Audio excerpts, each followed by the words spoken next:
This was my third attempt at DMT. My first and second attempts were startling, as my body began to vibrate all over with uncanny energy. The room began to resonate along with what was happening to my body. Everything took on a shimmering, almost like plastic.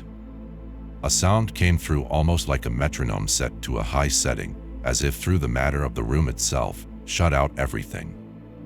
I felt that if I took another hit, as I knew I would have to in order to break through to hyperspace, I would be sucked out of my body.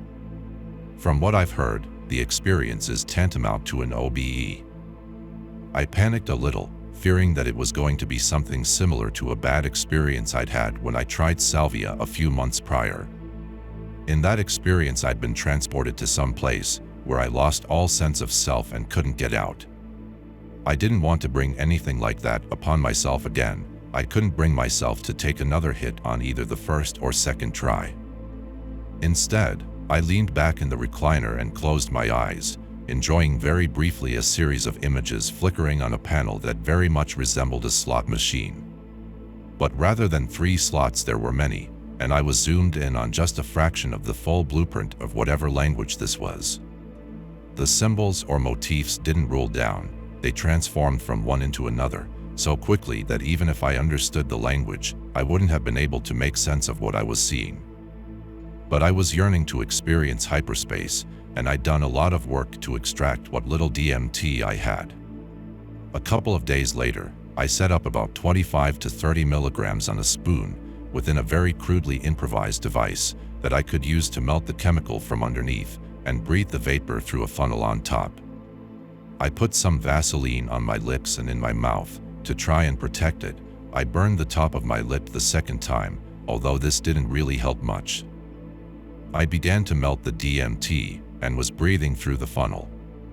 I built up puffs of smoke slowly, trying to hold each for as long as I could.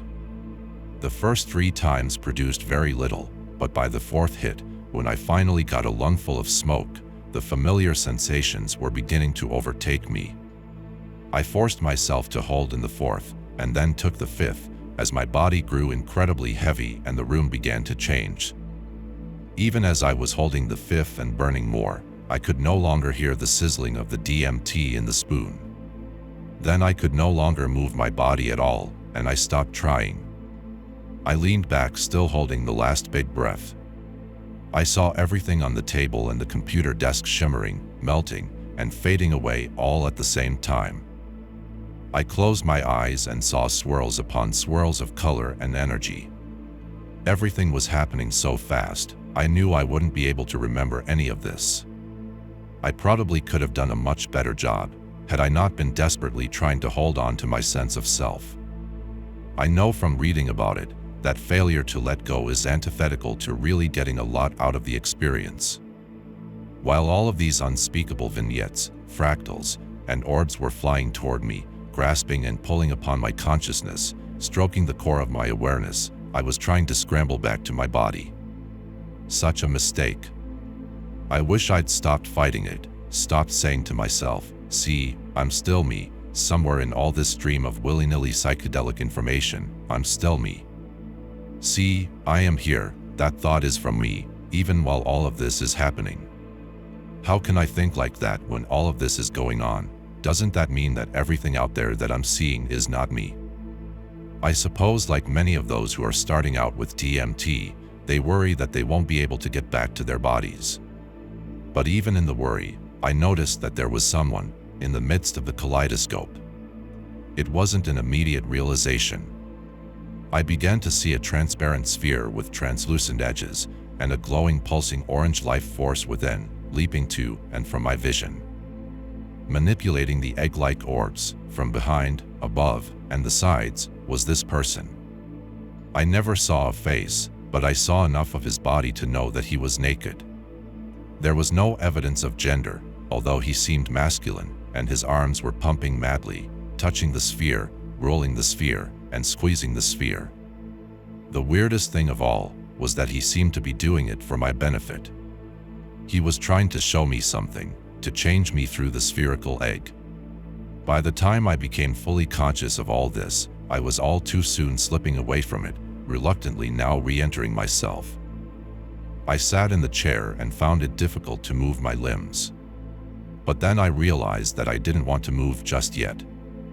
I sat there for some time trying to recollect what I'd just seen. I feel that somehow I missed the most important part of it, while I was too busy trying to reassure myself that I was still me. A few things came to me in afterthought.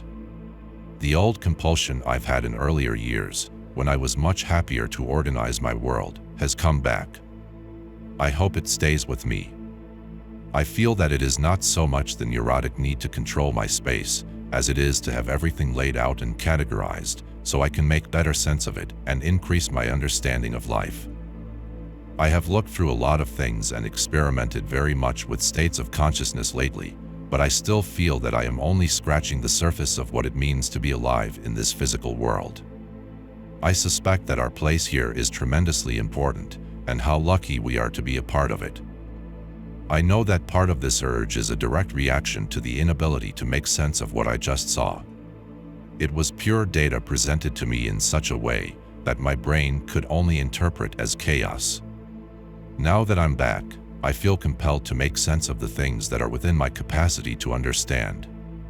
One of the best ways of doing this is to keep a journal. In high school, I kept a huge journal that nearly reached 300 pages at one point.